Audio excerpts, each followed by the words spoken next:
Hey everybody, welcome, welcome to Hidden Horror. Thank you for spending this time with me. I appreciate that. Let's get started.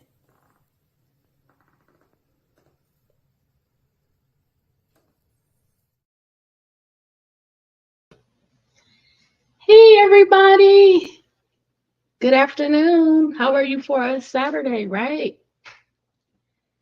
Listen, everybody, I want to explain a couple of things. During the school year, during August to about May/June, I'm extremely busy because I volunteer. Now that it's the summer, I have a little bit more time after the graduations, going to other kids' events, their graduation parties, the scholarships that I'm involved in, all of that. I've had a little bit more time now that June is pretty much done. And I've been able to go back. And what I found out, I was right. If you go back to the video that I did in the mini collection, when I talked about was the property at 1122 King Road, was it clean? I didn't know that. I was guessing. And the reason I was guessing is because when I watched 1122 King Road demolished on December 28th, 2023, right after Christmas, I didn't see any blood, any DNA, etc. So I thought maybe the crime scene was professionally clean. I want to show you why I thought that, and then I'm going to unpack all of what happened since I've gone back and had a little bit more time to do more research. So let me share my screen. I want you to be patient with me today because I have a lot of articles and I have a couple of videos, but I have prepared and laid them all out. But it's just going to take a little bit of time to demonstrate why I thought what I thought. And in fact, that was exactly what happened. The Moscow Police Department had a company come in and clean the crime scene. Um, there was two different situations going on. The Moscow Police Department decided to return the personal belongings of the victims, and they did their own on their own. They went in, they packed up the items. They had a U-Haul truck, and Chief Fry at the time, he was involved, and they packed up those items and drove them off.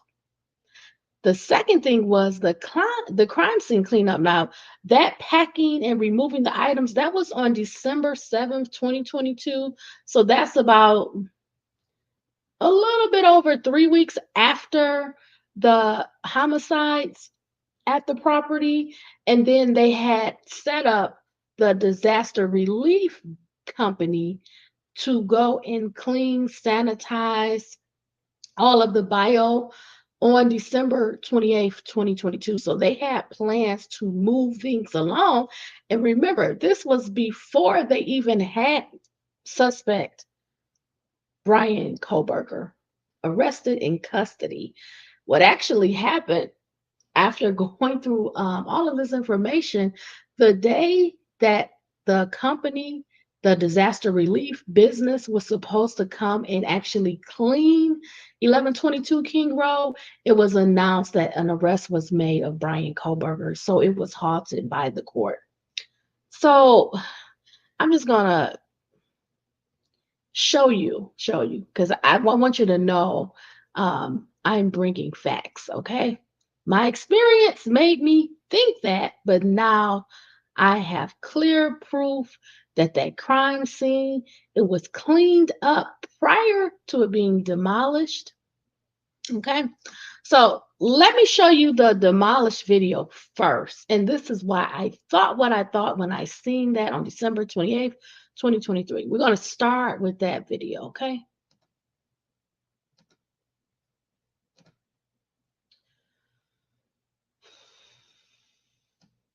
Let's see. And all these, I try to keep them brief, okay?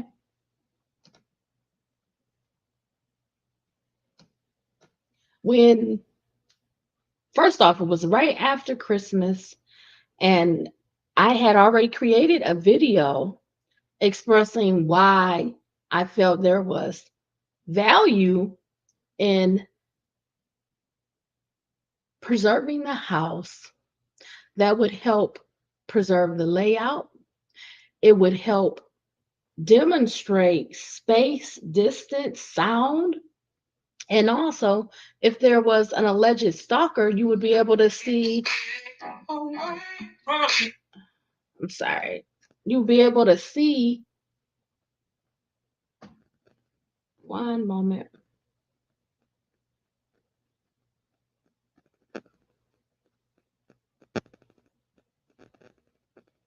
You'd be able to see the angles that the stalker probably, possibly were outside of the house and viewing the house, watching the house. Because in the beginning, it was a lot of talk about that there was possibly a stalker. Okay.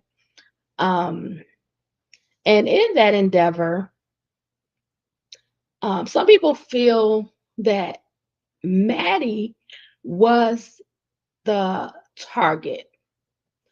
And they feel that Maddie was the target because what they believe the attack started on the third floor in her bedroom. And because Kaylee no longer lived at 1122 King Road, they felt even though Kaylee and Maddie were together on the third floor, they felt that Maddie was the target of the stalking. I I'm not sure, but in my opinion, from looking at everything, I'm considering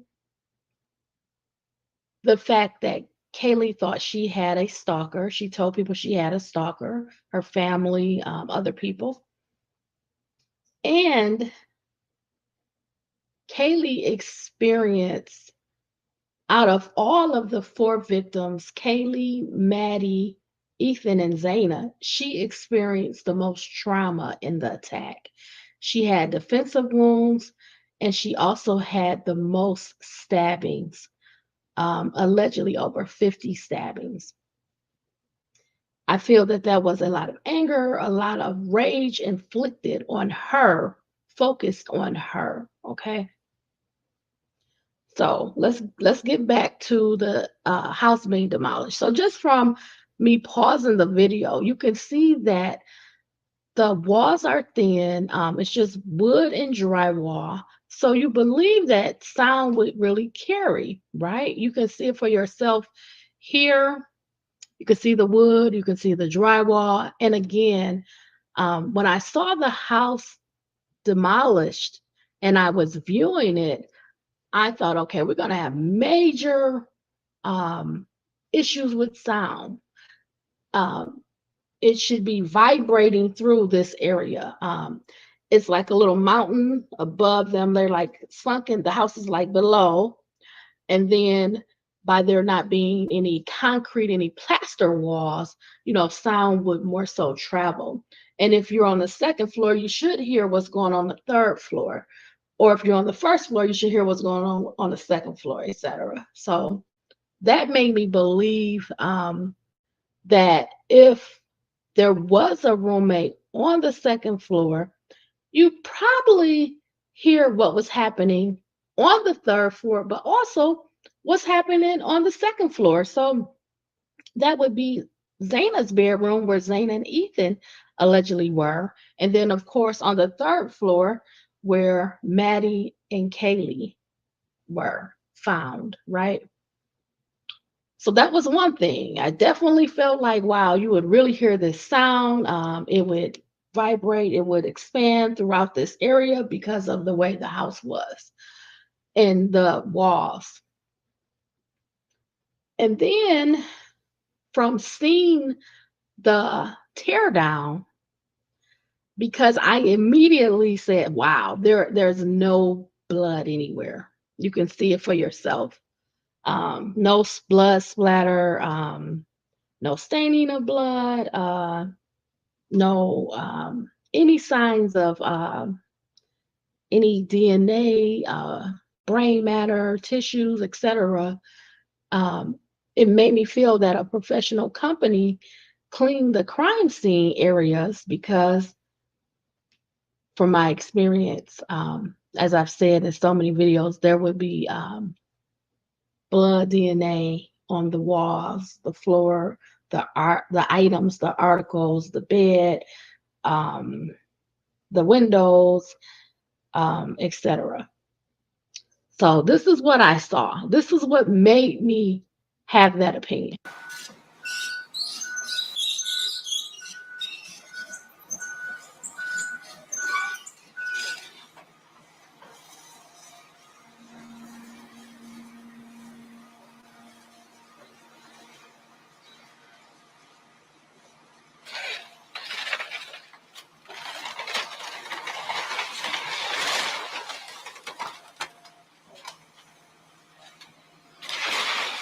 You see how easy the house collapsed? It just folded over, it just fell over, right?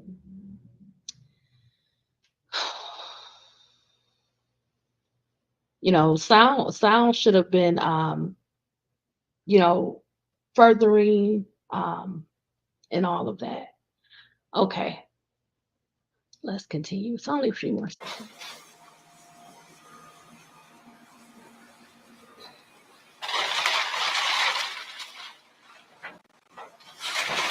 You see how easily the structure just folded in? You have siding, you have drywall, you have wood. Um, you should have been able to hear very easily. It's a very sad thing to know and watch. Okay,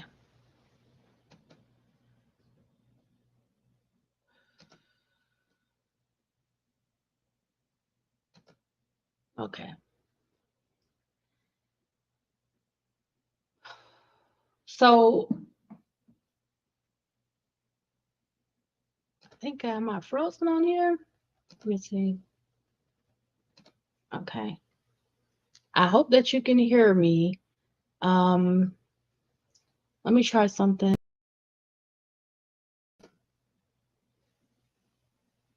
Oh,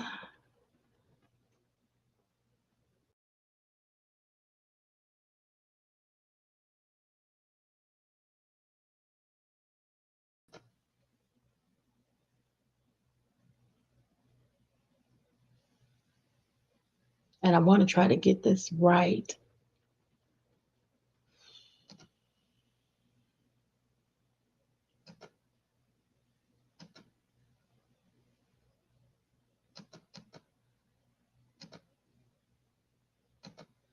So I know up next we're going to talk a little bit more about that company that was hired.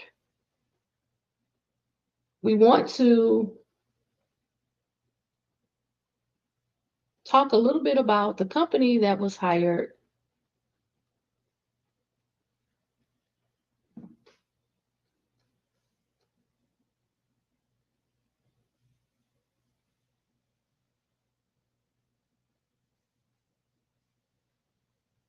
to do the cleaning of 1122 King Road.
I want to go to an article that's by,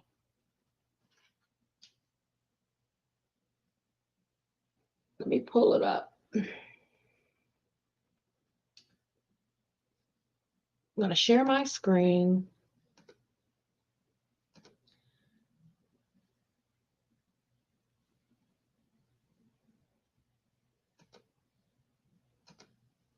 Okay, I want to share my screen so I can go over this article that Chief Fry was highlighted in, stating that a cleaning team was going to go in and sanitize the bio at 1122 King Road. Um, so let's hear that um, first, okay? Let's hear that first.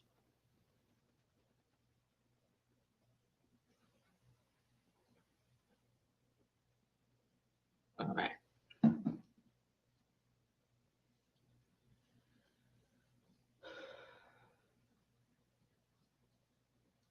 So let me read that out to you. Let me pull that up.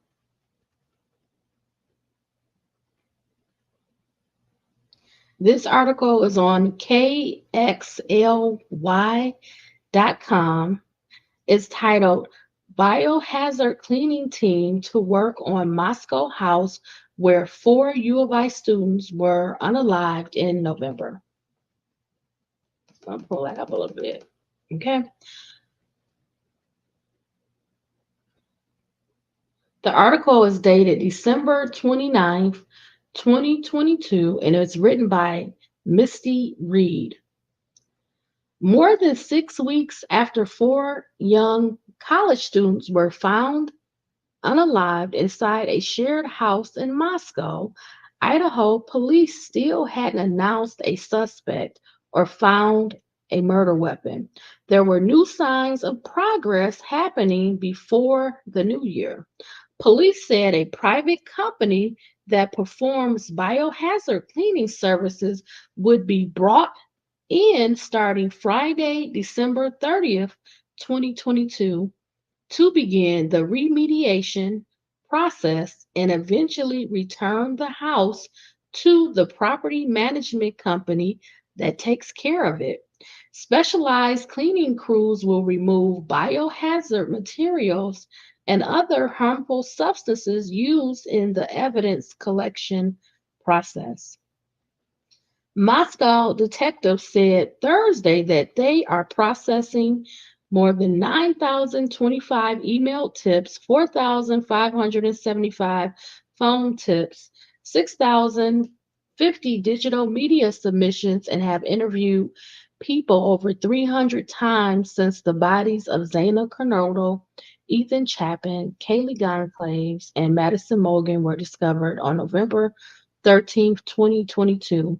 Investigators continue efforts to track down a white 2011 through 2013 Hyundai Elantra they believe was in the area of the house on King Road right around the time of the murders.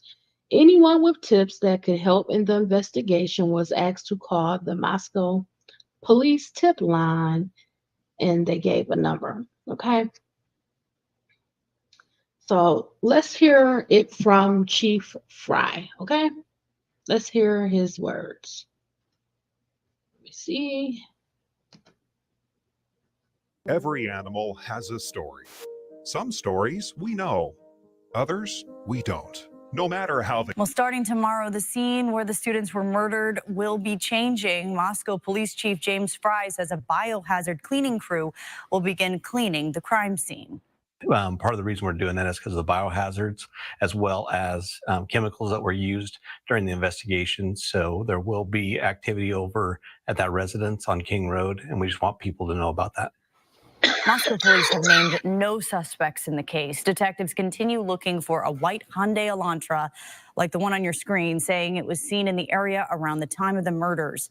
Police say the driver or passengers may have information vital to the case. If you have any information about that car or any other tips, you can send an email to the address on your screen or call the investigations tip line at 208-883-7180. Okay. So I just wanted you to hear that from Chief Fry because I'm trying to get myself added back to the screen. But I wanted you to hear that from Chief Fry because it was an important thought in my mind that um, not too much time had passed after the murders that it was set up to have the crime scene cleaned up. Um, Now, I'm going to come back to this point, but I do want to also state that on December 7th, 2022, Moscow Police Department removed some of the victims' belongings also. So before the crime scene was scheduled to be cleaned up, Moscow Police Department also removed some of the items.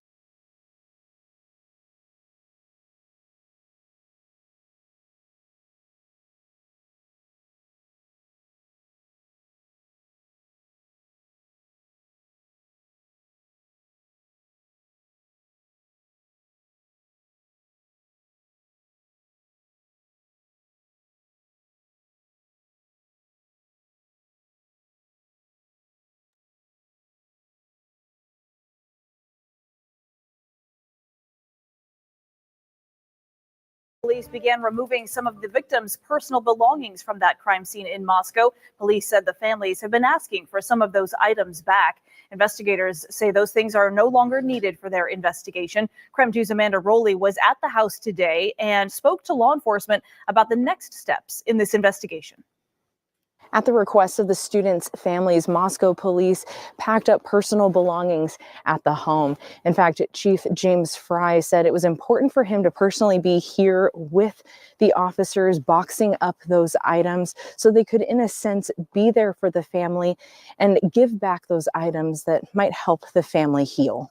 The chief himself drove the U-Haul into the driveway. Police officers arrived early this morning to pack up the students' things, and by noon today, they finished loading the boxes onto the truck. This is not something police typically do, but Idaho State Police spokesperson Aaron Snell says in this case, it was appropriate. We've had the crime scene for quite some time, and the family would like back some of those belongings. There's undoubtedly some sentimental issues, and I think it will help with a little bit of the healing, and we want to be part of that process. We want to help them. We don't want to keep holding on to items that really aren't needed for the investigation. There was no sign of the students' immediate family members here today, but we do know the U-Haul has been taken to a secure location where Moscow police will communicate with the family to coordinate returning those items to them.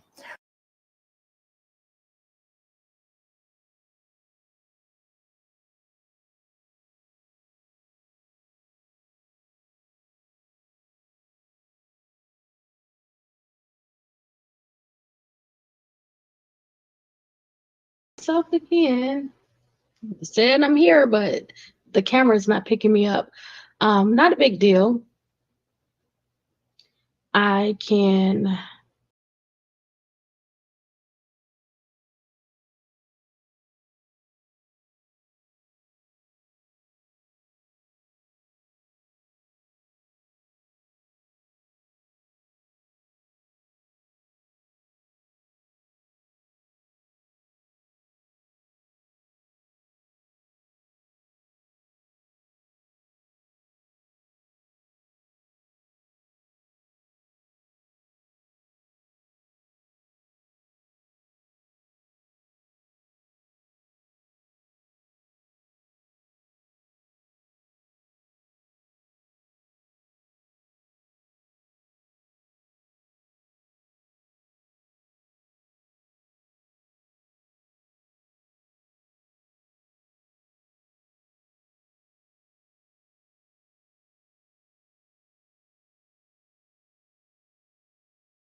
Whatever your business needs, Vistaprint can print it.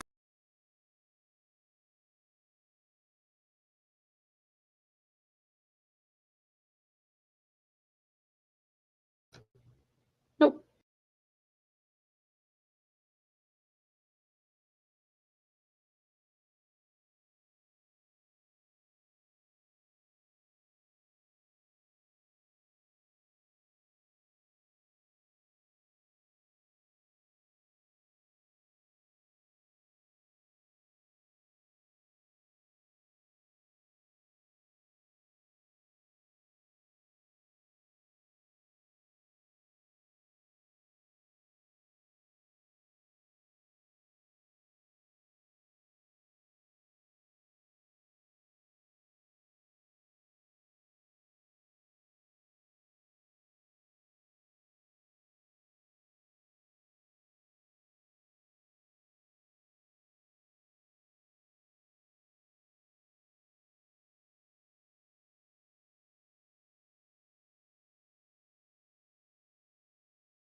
New theories from online detectives may give more insight into the unsolved University of Idaho quadruple murders. In the more than 1 month since Kaylee Gonzalez, Madison Mogan, Zana Carnodal, and Ethan Chapin were found brutally stabbed to death, investigators have released little information about the case, offering only a white Hyundai Elantra as a vehicle of interest. That's where YouTuber Chris Hall comes in. Hall hosts the Mob Crew on YouTube and used his channel to put out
white Hyundai Elantra as a vehicle of interest. That's where YouTuber Chris Hall comes in. Hall hosts the Mob Crew on YouTube and used his channel to put out a new theory in connection to the case. Hall points out that surveillance video of a white or light-colored car matching the Elantra's description can be seen between 2:45 and 3:15 a.m. the morning of the murders. The video was taken from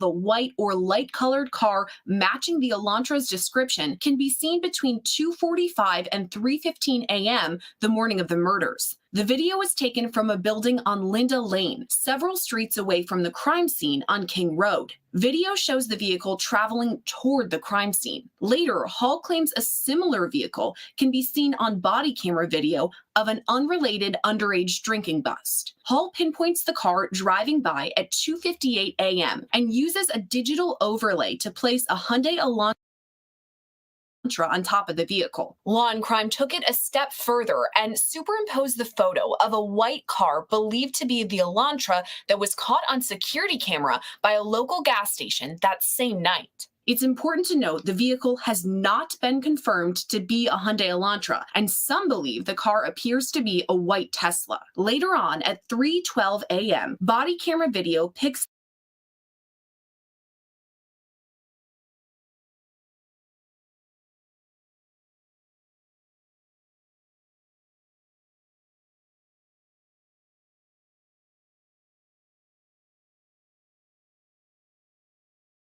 up what appears to be 4 people running under a street lamp in the background, and less than a minute later, a high-pitched noise. Some online detectives believe this sound to be a scream, while others say it could be tires screeching. The timestamp on this noise is important to note, as investigators believe the victims were killed between 3 and 4 a.m. on November 13th. Authorities have not confirmed whether the high-pitched noise or the joggers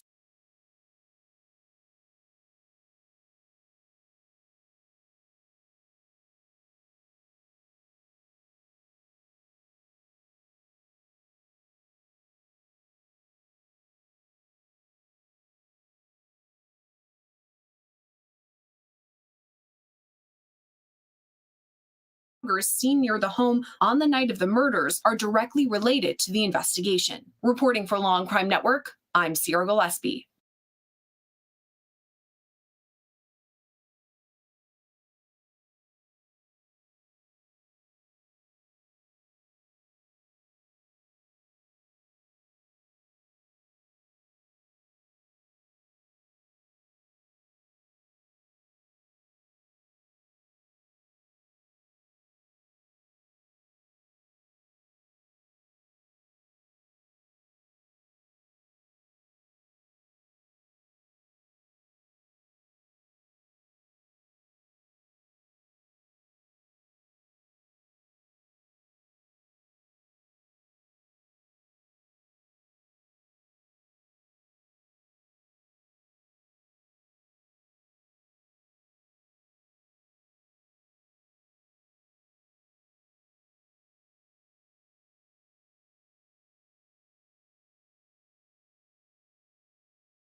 So much, so much.